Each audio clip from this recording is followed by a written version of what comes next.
Are you looking for a fast-paced, student-facing role where you can make an impact in positive and meaningful ways? Do you want a role that is casual, fun, and provides opportunities for professional development? If so, follow along to learn a little bit more about a day in the life of an academic advisor in the Haslam College of Business. I think the best part of being an academic advisor in this college is the relationships that I get to build with students. So I typically get to start with students at the beginning of their freshman year, teaching them in their first year studies, kind of business administration 100 class, and then working with them every semester until they graduate. It's just, I think, a really special opportunity to kind of help them throughout their whole college journey.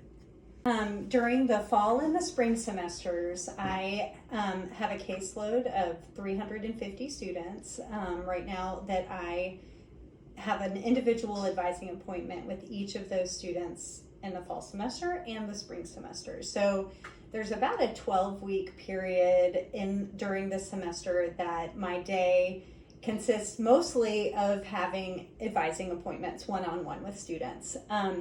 So I typically will have my first appointment at 8:30 or 9 a.m. And so prior to that appointment, I've got some administrative time to kind of respond to email and get ready for the day. And then usually I'll have it can range from 8 to 12 appointments throughout the day during those peak advising periods. And each appointment, I've got 30 minutes blocked for that appointment.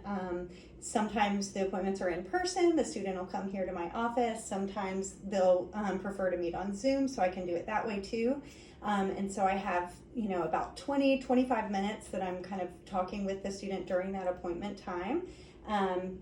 That's the bulk of the day. And then I've got breaks and administrative time that I can schedule in between there to take care of note taking, follow-up emails, responding to other emails that are coming in. So that's a big portion of the job for a lot of the year. And then there are some other periods of the year where we have other tasks that we work on, such as writing petitions for classes that students have transferred from other institutions. We have wait lists that we work on to make sure students get into the classes that they need to graduate, and we have checks and things that we do to make sure students are registered and to make sure that the students that are graduating have checked off all the boxes for their degree.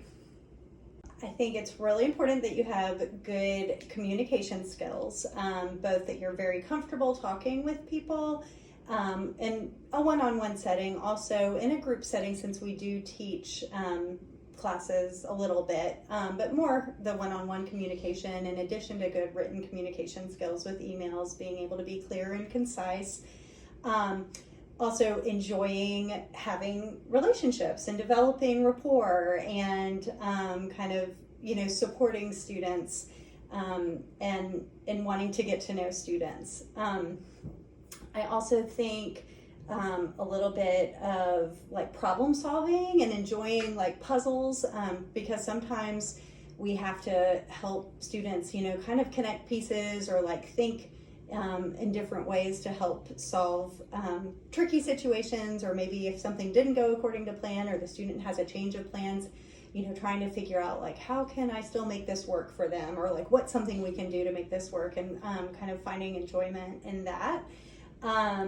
And also being just kind of organized and follow up, and because a lot of times there's things that we need to make sure we answer questions for students, or they're waiting on us, and it's we need to be somebody who's really good at keeping records and knowing what you need to keep up with and respond to.